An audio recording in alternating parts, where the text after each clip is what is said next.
Class 6 मैंने आपको आपकी हिंदी की पूरक पाठ्य पुस्तक बाल राम कथा से पाठ 7 सीता की खोज से पेज नंबर 48 और पेज नंबर 49 आपको पढ़ाया था और समझाया था, जिसमें बेटा मैंने आपको ये बताया था कि जब मारीच ने छल से मरते वक्त ये कहा कि हाँ सीते हाँ लक्ष्मण, तो सीता बहुत ज़्यादा भयभीत हुई और उन्होंने लक्ष्मण को राम की सहायता के लिए भेज दिया। तभी लंका का राजा रावण आया और सीता को बेटा वह लंका उठा ले गया। सीता को कुटिया में ना पाके बेटा राम की जो दशा है वह अत्यंत दयनीय हो गई। वह करुण विलाप करने लगे। सीता को ना पाने पर वह नदी से, पेड़ से, पौधे से, सबसे पूछने लगे और उन्होंने लक्ष्मण से कहा कि मैं सीता के बिना नहीं रह सकता हूँ। तब बेटा लक्ष्मण ने उन्हें समझाया कि आप आदर्श पुरुष हैं और आपको धैर्य रखना चाहिए।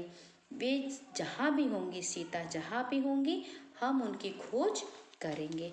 उसके आगे का भाग बेटा मैं आपको पढ़ाने व समझाने जा रही हूँ।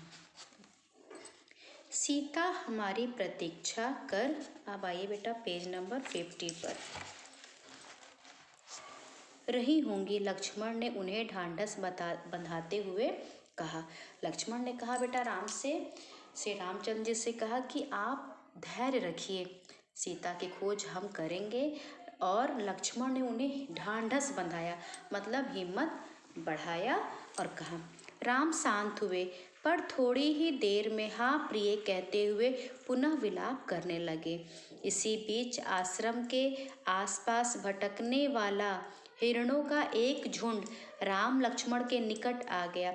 राम को लगा कि हिरण सीता के बारे में जानते हैं, उन्हें कुछ बताना चाहते। हे मृग, तुम ही बताओ सीता कहाँ है? राम ने पूछा। हिरणों ने सिर उठाकर आसमान की ओर देखा। राम ने पूछा। हिरणों ने सिर उठाकर आसमान की ओर देखा और दक्षिण दिशा की ओर भाग गए। राम ने संकेत समझ लिया, हमें सीता की खोज दक्षिण दिशा में ही करनी चाहिए। उन्होंने लक्ष्मण से कहा। हिरण उसी ओर गए हैं। बेटा राम जो है लक्ष्मण के समझाने के उपरांत थोड़ा सा शांत हुए और फिर विलाप करने लगे। इसी बीच बेटा आश्रम में जो आसपास हिरणों का झुंड राम और लक्ष्मण के पास आया। राम को लगा कि ये शायद सीता के बारे में कुछ जानते हैं और बताना चाहते हैं, तो राम ने कहा, हे मृग, तुम ही बताओ सीता कहाँ है? तो बेटा हिरणों ने क्या किया कि सिर उठाकर आसमान की ओर देखा और दक्षिण दिशा की ओर भाग गए। तो इससे राम को क्या लगा? इससे राम को लगा कि राम समझ गए कि हिरण ने उन्हें संकेत दिया है कि हमें सीता की खोज दक्षिण दिशा में करनी चाहिए। वन में भटकते हुए उन्होंने एक टूटे हुए रथ के टुकड़े देखे। मरा हुआ सारथी और मृत घोड़े भी थे। वन में रथ का क्या प्रयोजन, उसके टूटने का क्या अर्थ? राम असमंजस में पड़ गए।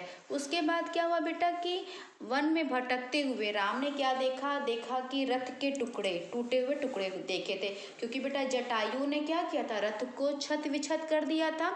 तो राम ने रथ के टुकड़े देखे, मरा हुआ सारथी देखा। तो राम ने कहा, मतलब राम ने सोचा कि वन में रथ होने का क्या मतलब है, मतलब रथ का क्या प्रयोजन है। और उसके टूटने से बेटा राम जो है अब दुविधा में पड़ गए, मतलब असमंजस में पड़ गए। लगता है थोड़ी देर पहले यहाँ संघर्ष हुआ है, लक्ष्मण ने कहा। यह पुष्पमाला वही है जिसे सीता ने वेड़ी में गूंथ रखा था। निश्चित तौर पर सीता राक्षसों के चंगुल में फंस गई है। यह माला संघर्ष के दौरान वेड़ी से टूटकर गिरी होगी। राम ने कहा, लगता है कि थोड़ी देर में यहाँ संघर्ष हुआ है, मतलब आपस में जो है एक दूसरे से छीना झपटी, एक दूसरे से मतलब झगड़े जैसी स्थिति हुआ है। लक्ष्मण ने कहा कि ये जो फूलों की माला है ये तो सीता की है, जिसे सीता ने अपनी चोटी में गूंथ रखा था। तो निश्चित तौर पर ये निश्चित है कि सीता जो है वह राक्षसों के चंगुल में फंस गई है। ये माला उसी संघर्ष के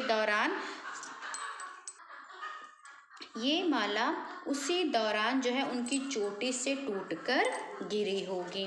पर यह रथ कैसे टूटा? राम सोचने लगे। सीता के संघर्ष से यह नहीं टूट सकता। अवश्य किसी ने राक्षसों को चुनौती दी होगी, उनसे युद्ध किया होगा। पर यह रथ कैसे टूटा? मतलब जब बेटा ना राम को जब पुष्पमाला मिली तो लक्ष्मण ने कहा कि ये तो उनकी चोटी से टूटकर गिरी होगी। पर ये रथ कैसे टूटा? मतलब रथ के भी तो बेटा टूटे हुए टुकड़े पड़े थे। तो उन्होंने कहा कि लेकिन ये रथ कैसे टूटा? और राम सोचने लगे कि सीता के संघर्ष से रथ नहीं टूट सकता है। तो यह निश्चित है, लगता है कि राक्षसों को किसी न किसी ने चुनौती दी थी और उनसे युद्ध भी किया होगा। वहां से थोड़ी ही दूर राम ने पक्षीराज जटायु को देखा। पंख कटे हुए, लहूलुहान, अंतिम सांसें गिनते हुए। हे राजकुमार, सीता को रावण उठा ले गया है। मेरे पंख उसी ने काटे। सीता का विलाप सुनकर मैंने रावण को चुनौती दी, उसका रथ तोड़ दिया, सारथी और घोड़ों को मार डाला, स्वयं रावण को घायल कर दिया, पर मैं सीता को नहीं बचा सका। रावण उन्हें लेकर दक्षिण पश्चिम दिशा की ओर उड़ गया। कहते कहते जटायु ने प्राण त्याग दिए। जब बेटा थोड़ी दूर राम और लक्ष्मण पहुंचे तो वहां उन्होंने पक्षीराज जटायु को देखा। जटायु के पंख कैसे थे बेटा? कटे हुए थे, क्योंकि रावण ने उसे घायल कर दिया था और वह लहूलुहान था, मतलब कि खून से भरा हुआ था और अंतिम सांसें जटायु गिन रहा था। जैसे ही बेटा उसने राम को देखा तो उसने कहा कि हे राजकुमार, सीता को रावण ले गया है और उसी ने मेरे पंखों को भी काटा है। मैंने सीता का जब विलाप सुना तो मैंने रावण को चुनौती दी, उसके रथ को भी छत विछत कर दिया, मैंने उसके घोड़ों को, सारथी को भी मार दिया, लेकिन मैं सीता को नहीं बचा पाया और रावण जो है वह दक्षिण पश्चिम दिशा की ओर सीता को लेकर गया है। इतना कहते कहते बेटा जटायु ने क्या किए? अपने प्राण त्याग दिए। राम ने आगे बढ़ने से पहले जटायु की अंतिम क्रिया की। वे सोचते रहे, पछताते रहे, यह कैसा विधान है? मैं तो कष्ट में हूँ ही, मेरी सहायता करने वाले को भी इतना कष्ट। राम की आंखें नम हो गईं। उन्होंने जटायु को अंतिम बार प्रणाम किया। राम ने बेटा आगे बढ़ने से पहले क्या किया? जटायु का अंतिम संस्कार किया और वह बहुत ही ज़्यादा सोच रहे थे, पछता रहे थे कि मैं तो कष्ट में हूँ ही और जो मेरी सहायता करता है वह भी कष्ट में होता है। और राम ने बेटा जटायु को अंतिम बार प्रणाम किया। जटायु ने सीता के बारे में महत्वपूर्ण सूचना दी थी। रावण का नाम बताया, दिशा बताई जिधर सीता को लेकर वह गया। राम जटायु की चिता के पास मौन खड़े थे। यह समय विलाप करने का नहीं है, हमें तुरंत दक्षिण पश्चिम दिशा की ओर जाना चाहिए, सीता उधर ही होगी। लक्ष्मण ने तत्परता दिखाई। राम ने बेटा अंतिम बार जटायु को प्रणाम किया, लेकिन हाँ, जटायु ने बेटा सीता के विषय में महत्वपूर्ण बातें बताई थी, महत्वपूर्ण सूचना दी थी। सीता को लेकर जिधर सीता को लेकर गया था, राम जटायु की चिता के पास मौन खड़े थे। तो यह समय विलाप करने का नहीं है। अब आइए बेटा पेज नंबर 51 पर। यह समय विलाप करने का नहीं है, हमें तुरंत क्या करना चाहिए? दक्षिण पश्चिम दिशा की ओर जाना चाहिए, सीता उधर ही गई होगी, सीता उधर ही होगी। लक्ष्मण ने तुरंत ही राम को ये तत्परता दिखाई। लक्ष्मण ने बेटा तुरंत ही ये तत्परता दिखाई कि हमें क्या करना चाहिए? हमें तुरंत दक्षिण पश्चिम दिशा की ओर ही जाना चाहिए। आगे का मार्ग और कठिन था। राम और लक्ष्मण को लगभग हर दिन राक्षसी आक्रमणों से जूझना पड़ा। अनेक कठिनाइयां आईं, अवरोध मिले। दोनों राजकुमार प्रत्येक बाधा पार करते चले गए। उनके सामने लक्ष्य स्पष्ट था, दिशा तय थी, उन्हें कोई नहीं रोक सकता था। वन मार्ग जितना कठिन होता गया, उनकी दृढ़ता बढ़ती गई। आगे का मार्ग बेटा और भी ज़्यादा मुश्किलों भरा था, बहुत कठिन था। राम और लक्ष्मण को लगभग बेटा हर दिन किसी न किसी राक्षस से जूझना पड़ता था। बहुत कठिनाई पड़ी, बहुत सारी बाधाएं मिली। राजकुमार बेटा सारी बाधाओं को पार करते हुए चले गए। बस उनके सामने बेटा एक दिशा तय थी, दक्षिण पश्चिम, और उनके सामने एक लक्ष्य था, सीता की खोज करना। उन्हें कोई भी नहीं रोक सकता था। वन मार्ग में जितना कठिन था बेटा, उनकी ही दृढ़ता उतनी उनकी मजबूती बढ़ती गई। वनवासी राजकुमार प्रतिदिन सुबह उठते और दक्षिण दिशा की ओर चल पड़ते। एक दिन यात्रा के प्रारंभ में ही एक विशालकाय राक्षस ने उन पर आक्रमण कर दिया। उसका नाम कबंध था। कबंध देखने में बहुत डरावना था। मोटे मांसपिंड जैसा, गर्दन नहीं थी, एक आंख थी, दांत बाहर निकले हुए, जीभ सांप की तरह लंबी और लपलपाती हुई। बेटा राम और लक्ष्मण प्रतिदिन उठते और उठने के उपरांत वह दक्षिण दिशा की ओर सीता की खोज करने निकल पड़ते। एक दिन क्या हुआ कि यात्रा प्रारंभ करते ही उनके ऊपर कबंध नामक राक्षस ने आक्रमण कर दिया। और कबंध जो था बेटा वो बहुत ही देखने में डरावना था। मोटे मांस के लुथड़े के समान था, मतलब मोटे से एक मांस के समान था। गर्दन उसकी नहीं थी और उस राक्षस की एक ही आंख थी। दांत भी ऐसे थे कि बाहर निकले हुए। जीभ उसकी सांप के जैसी थी। राम लक्ष्मण को देखते ही कबंध प्रसन्न हो गया। उसने दोनों हाथ फैलाए, एक एक हाथ से दोनों भाइयों को पकड़कर हवा में उठा दिया। उसे मन मांगा आहार मिल गया था। बैठे बिठाए वह अपने शिकार को भुजाओं में लपेटकर मुंह तक ले जाता। इससे पहले ही राम लक्ष्मण ने अपनी तलवारें निकाल ली। एक झटके में कबंध के हाथ काट दिए। उसके हाथ धरती पर गिर पड़े। राम लक्ष्मण को देखते ही बेटा वह राक्षस बहुत खुश हुआ, क्योंकि उसे मनचाहा आहार मिल गया था। उसने क्या किया, एक हाथ में राम को और एक हाथ में लक्ष्मण को उसने उठा लिया और अपने शिकार को भुजाओं में लपेट के बेटा जैसे ही वह मुंह तक ले जाता, इसके पहले ही क्या किया, राम और लक्ष्मण ने तलवार निकाली और एक झटके में उसके हाथ काट दिए और उसके जो है राक्षस के जो हाथ है वह धरती पर गिर पड़े। कबंध उनकी शक्ति और बुद्धि पर आश्चर्यचकित रह गया। कौन हो तुम दोनों? उसने पूछा। हम अयोध्या के महाराज दशरथ के पुत्र हैं, राम और लक्ष्मण। रावण ने राम की पत्नी सीता का हरण कर लिया है, हम उन्हीं की खोज में निकले हैं। कबंध के बेटा जब राम और लक्ष्मण ने हाथ काट दिए तो उसको, कबंध को, उस राक्षस को उनकी शक्ति पे बहुत आश्चर्य हुआ। उसने पूछा तुम कौन हो?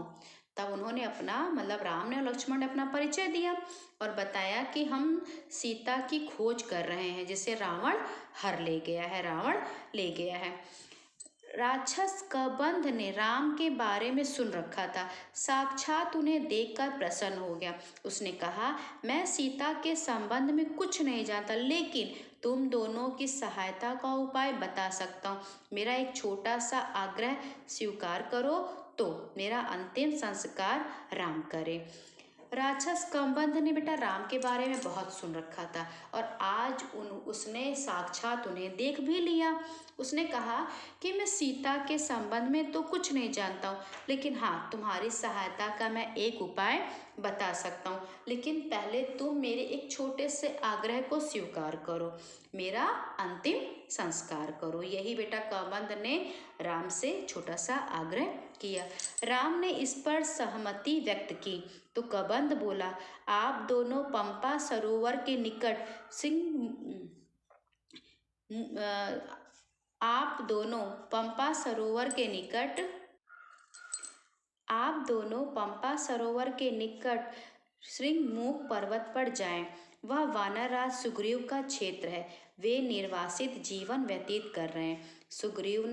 सुग्रीव से मदद का आग्रह कीजिए। उनके पास बहुत बड़ी वानर सेना है। सुग्रीव के वानर सीता को अवश्य खोज निकालेंगे।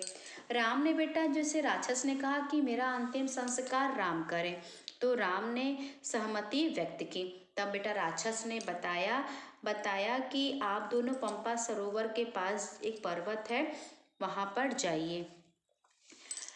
वहाँ वानरराज सुग्रीव का क्षेत्र है। जो वह क्षेत्र है पंपा सरोवर के निकट, वह सुग्रीव का क्षेत्र है। वह वानर राज है।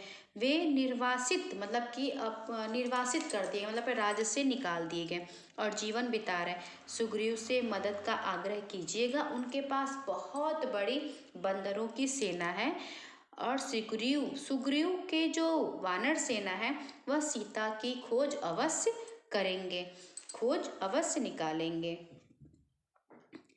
कबंध की सांस टूटने लगी थी। उसका अंत निकट था। अब बेटा इतना कहते कहते जो राक्षस कबंध था उसकी सांसें टूटने लगी, क्योंकि अब उसका जो समय था वह अंत का था।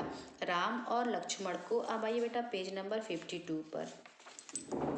राम और लक्ष्मण को अपने निकट बुलाते हुए उसने कहा, पंपा सरोवर के पास मतंग ऋषि का आश्रम है।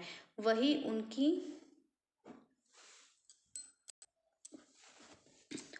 उनकी शिष्या सबरी रहती है। आगे जाने से पूर्व सबरी से अवश्य मिल लें। यह बोलते बोलते कबंध ने प्राण त्याग दिए। राम ने अपना वचन पूरा करते हुए उसका अंतिम संस्कार किया और पंपासर की ओर चल पड़े। कबंध ने अपने निकट बुलाते हुए कहा कि पंपा सरोवर के पास ही मतंग ऋषि का आश्रम है और वहाँ पर सबरी रहती है, जो मतंग ऋषि की शिष्या है। आगे जाने से पहले, राम से कहा बेटा राक्षस ने कि आगे जाने से पहले आप सबरी से अवश्य मिल लीजिएगा। तो राम ने बेटा अपना वचन पूरा किया, मतलब राक्षस का अंतिम संस्कार किया और पंपासर की ओर चल पड़े। कबंध की बातों से राम को बहुत ढांढस हुआ। सीता तक पहुंचने की आशा बलवती हुई। राम को सुग्रीव की क्षमता और उनकी वानर सेना की शक्ति का पता था। वे जल्दी सुग्रीव तक पहुंचना चाहते थे। कबंध की बातों से बेटा क्या हुआ, राम को बहुत हिम्मत हुई, बहुत हिम्मत बंधी। सीता तक पहुंचने की उनकी आशा भी अब बलवती हो गई थी। राम को बेटा सुग्रीव की क्षमता का और उनकी वानर की सेना का शक्ति का उन्हें भली भांति पता था। अब राम बेटा जल्दी जल्दी सुग्रीव तक पहुंचना चाहते थे। श्रृंगमुख पर्वत का रास्ता पंपा सरोवर होकर जाता था। पंपासर का प्राकृतिक सौंदर्य अद्भुत था। मतंग ऋषि का आश्रम उसी सरोवर के किनारे था, लता कुंज से घिरा हुआ। सरोवर का पानी मीठा था। सबरी की कुटिया आश्रम में ही थी। सबरी की कुटिया आश्रम में ही थी। वह ऋषि की शिष्या थी। उसकी आयु बहुत हो गई थी, जर्जर काया, लेकिन आंखें ठीक थी। हर पल राम की प्रतीक्षा में खुली हुई। ऋषि ने उसे बताया था कि एक दिन राम आश्रम में अवश्य आएंगे और उससे मिलेंगे।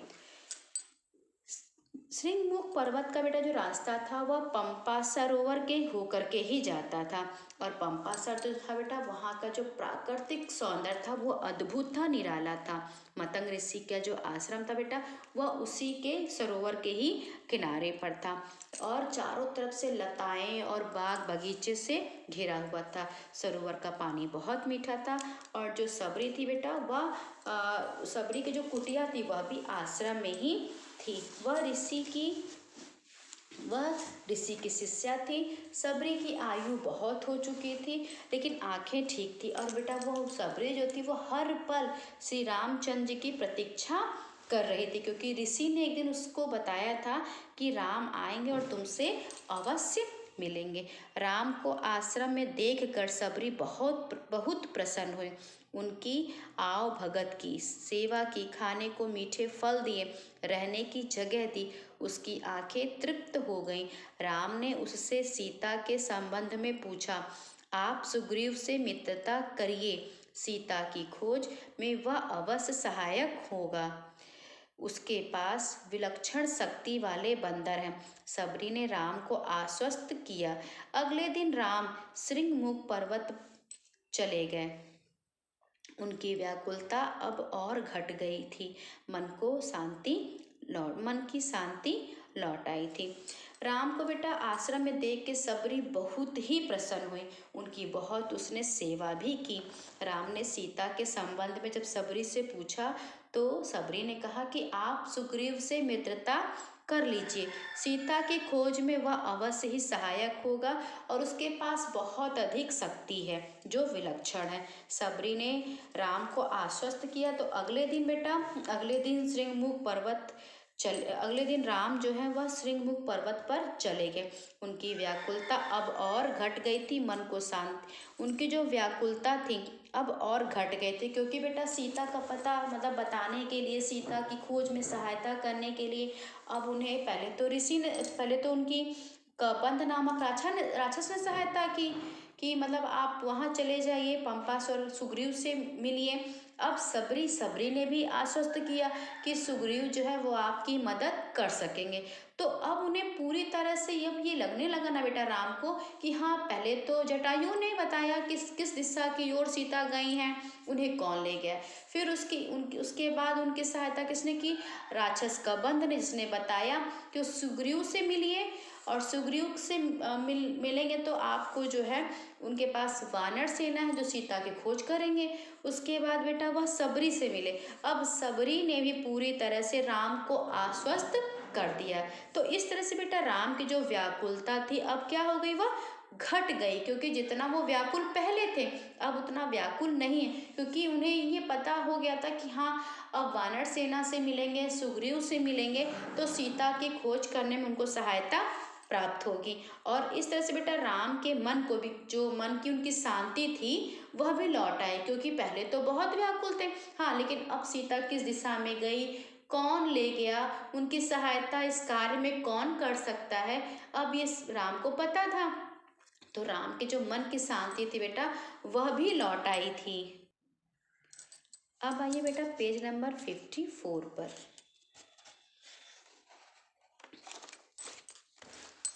राम और सुग्रीव, ये बेटा पाठ आपका पाठ 8 है, राम और सुग्रीव। राम और लक्ष्मण का अगला पड़ाव था श्रृंगमुख पर्वत था। सुग्रीव वहीं रहते थे। कबंध और सबरी की बात दोनों भाइयों को याद थी। दोनों ने सुग्रीव से मिलने की सलाह दी थी। दोनों ने सुग्रीव से मिलने की सलाह दी थी। कहा था कि वे सीता की खोज में सहायक होंगे। दोनों राजकुमार शीघ्रता से वहां पहुंचना चाहते थे। राम और लक्ष्मण का बेटा अब अगला पड़ाव क्या था? श्रृंगमुख पर्वत। सुग्रीव वहीं रहते थे। राक्षस कबंध ने बेटा और मतंग ऋषि की शिष्या सबरी ने सुग्रीव से मिलने की ही सलाह दी थी। अब दोनों भाई बेटा शीघ्रता से पर्वत पर पहुंचना चाहते थे। सुग्रीव का मूल निवास श्रृंगमुख पर्वत नहीं था, किष्किंधा था। श्रृंगमुख में वह निर्वासन में अपना समय बिता रहे थे। सुग्रीव किष्किंधा के वानर राज के छोटे पुत्र थे। बड़े भाई का नाम बाली था। पिता के ना रहने पर ज्येष्ठ पुत्र बाली राजा बना। पहले दोनों भाइयों में बहुत प्रेम था। राजकाज में किसी बात को लेकर मनमुटाव हुआ, फिर झगड़ा हो गया, इतना गंभीर कि बाली सुग्रीव को मार डालने पर उतर आया। जान बचाने के लिए सुग्रीव को श्रृंगमुख आना पड़ा। सुग्रीव का बेटा मूल जो निवास था ना, वह यह पर्वत नहीं था, श्रृंगमुख पर्वत नहीं था, बल्कि क्या था? किष्किंधा था। किष्किंधा वो तो बेटा अपने राज्य से निकाल दिए गए थे, इसलिए सुग्रीव जो है किष्किंधा छोड़कर श्रृंगमुख पर्वत पर रहते थे। सुग्रीव जो है वो किष्किंधा के वानर राज के ही छोटे पुत्र थे। बड़े भाई का नाम था बाली। राजकाज को लेके बेटा किसी बात पर मन मुटाव हुआ और फिर झगड़ा हुआ। वो इतना गंभीर झगड़ा था कि जो बाली है वो सुग्रीव को मार डालना चाहता था। अपनी प्राण बचाने के लिए सुग्रीव को श्रृंगमुख पर्वत पर आना पड़ा था। श्रृंगमुख आकर भी सुग्रीव का डर कम नहीं हुआ। वह चौकस रहता था। विश्वास पात्र वानर सेना निरंतर पहरे पर रहती थी। सुग्रीव स्वयं भी पहरा देता था, इस डर से कि कहीं बाली के गुप्तचर सैनिक वहां ना पहुंच जाए। एक दिन सुग्रीव पहाड़ी पर खड़ा था। उसने दो युवकों को उधर आते देखा। ये दोनों अवश्य बाली के गुप्तचर होंगे, मुझे मारने आ रहे होंगे। सुग्रीव ने तत्काल अपने साथियों को बुलाया। श्रृंगमुख पर्वत पर आने के बाद भी बेटा सुग्रीव का जो भय था वो समाप्त नहीं हुआ था। वह हमेशा चौकन्ना रहता था और जो उसके विश्वास पात्र सेना है वो निरंतर क्या करते थे, पहरा देते थे। एक दिन सुग्रीव ने क्या देखा, पहाड़ी पर खड़ा था तो उसने क्या देखा कि दो युवक उधर आ रहे हैं। ये दोनों अवश्य ही बाली के गुप्तचर होंगे और मुझे मारने आ रहे हैं। तो सुग्रीव ने क्या किया बेटा, तुरंत ही अपने साथियों को बुलाया और कहा कि हमें श्रृंगमुख छोड़ देना चाहिए। यह स्थान अब सुरक्षित नहीं है। बाली यहाँ भी आ धमका है। सुग्रीव ने अपने साथियों से कहा, मैंने दो युवकों को इधर आते देखा है, उनके हाथों में धनुष है। सुग्रीव ने कहा कि अब हमें ये स्थान छोड़ देना चाहिए क्योंकि अब हम यहाँ सुरक्षित नहीं है, क्योंकि बाली यहाँ भी आ धमका है और मैंने जो है दो युवकों को इधर आते हुए देखा है और उनके हाथों में धनुष है। सुग्रीव घबराया हुआ था, पर उसके प्रमुख साथी हनुमान इससे सहमत नहीं थे। मैं जाकर पता लगाता हूँ कि वे कौन हैं। बाली की सेना में ऐसे सैनिक नहीं हैं। हनुमान ने भी दोनों युवकों को देख लिया था। हनुमान पर सुग्रीव का भरोसा था, उसने बात मान ली। सुग्रीव बेटा बहुत ही ज़्यादा भयभीत था और सुग्रीव का जो प्रमुख साथी था वह था हनुमान। हनुमान इस बात से सहमत नहीं थे कि ये बाली के ही ये बाली यहाँ आया है या बाली ने इन्हें भेजा। तो हनुमान जी बेटा ना इस बात से सहमत नहीं थे। हनुमान ने कहा कि मैं पता लगाता हूँ। हनुमान पर बेटा सुग्रीव को बहुत ही ज़्यादा विश्वास था, तो इसलिए सुग्रीव ने भी उनकी बातों को मान लिया।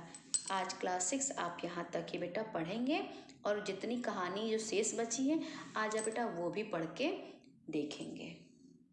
और जितना बेटा मैं पढ़ाती जा रही हूँ ध्यान से समझिए और पढ़िए, क्योंकि बेटा अगर आप कहानी को, इस पाठ को ध्यान से पढ़ेंगे और समझेंगे तभी बेटा आप प्रश्न उत्तर कर पाएंगे, क्योंकि जो प्रश्न उत्तर होते हैं बेटा वो तो बीच बीच में से आते हैं। जब आप कहानी को ध्यान से नहीं पढ़ेंगे तो आप प्रश्न उत्तर नहीं कर पाएंगे।